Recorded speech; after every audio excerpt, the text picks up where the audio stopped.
बीमारी, भुखमरी और निरक्षरता घटाने तथा व्यापार बढ़ाने के वास्ते नई दिल्ली में 26 से 29 अक्टूबर के बीच एक बड़ा कूटनीतिक जलसा होने जा रहा है, जिसके केंद्र में प्रधानमंत्री नरेंद्र मोदी होंगे। इस कूटनीतिक मेगा शो में कुछ अफ्रीकी नेता मोदी कुर्ते के साथ आएंगे। ये जिज्ञासा का विषय होगा, पहली बार किसी अंतर्राष्ट्रीय जमावड़े में आने वाले शिखर नेताओं के लिए मोदी कुर्ते का इंतजाम किया गया है, लेकिन अतिथियों के लिए सिर्फ कुर्ते का इंतजाम है, पैजामे का नहीं।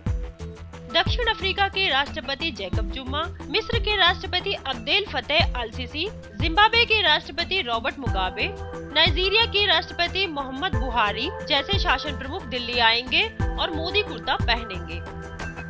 भारत अफ्रीकी फोरम की पहली शिखर बैठक 2008 में नई दिल्ली में और दूसरी बैठक 2011 में इथियोपिया की राजधानी आदिस अबाबा में हुई थी। भारत अफ्रीकी फोरम शिखर सम्मेलन हर 3 साल पर होना तय हुआ था, लेकिन इबोला महामारी के कारण दिसंबर 2014 में ये शिखर बैठक नहीं हो सकी थी। 5 उप क्षेत्रों में बटे अफ्रीका में 54 देश हैं, लेकिन दुर्भाग्य देखिए कि अब तक सिर्फ 29 अफ्रीकी देशों से भारत की कूटनीतिक संबंध स्थापित हो पाए हैं। उनमें से 26 अफ्रीकी देशों के मिशन या पोस्ट मिशन भारत में हैं। भारत अफ्रीकी फोरम के आयोजकों का भरोसा है कि इस बार के मेगा शो में चीन, अमेरिका और जापान पीछे छूट जाएंगे। इस बार भारत अफ्रीकी फोरम बैठक में संयुक्त अरब अमीरात और सिंगापुर विशेष आमंत्रित देश हैं। अफ्रीका मेक इन इंडिया के लिए एक बड़ा बाजार है। यह बाजार सब सहारा से लेकर सतत विकास के रास्ते पर निकल पड़े छोटे छोटे अफ्रीकी देश भी हो सकते हैं। अफ्रीका के 7 क्षेत्रीय ग्रुपों में सबसे ताकतवर पश्चिमी अफ्रीका है, जहां बढ़ती आबादी विकसित हो रही है।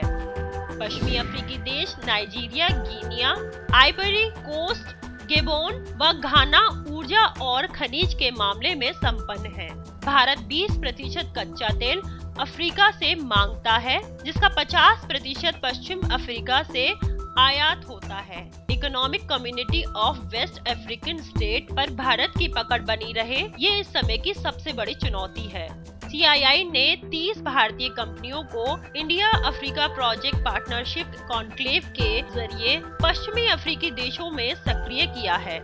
नाइजीरिया से अमेरिका सबसे अधिक कच्चा तेल लेता था, वहां अमेरिका की लकीर भारत ने छोटी कर दी। अमेरिका ने अफ्रीका पर अपना नियंत्रण बनाए रखने के लिए फ्रीकॉम की व्यूह रचना बना रखी है, जिसे भेद कर चीन ने रूस को आगे कर दिया है। मोदी जी को चाहिए कि वे अपने मित्र बराक से मिलकर अफ्रीका में चीन का विकल्प बनाने पर कोई बात करें। अफ्रीका में तेज रफ्तार की कूटनीति करने की जरूरत है। प्रधानमंत्री इस वास्ते प्रवासी भारतीयों का इस्तेमाल कर सकते हैं, ताकि निवेश का माहौल बने। उम्मीद की जाए कि जो अफ्रीकी नेता मोदी कुर्ता पहन कर लौटेंगे, शायद वो भारत के करीब आने की सोचें। News point bureau.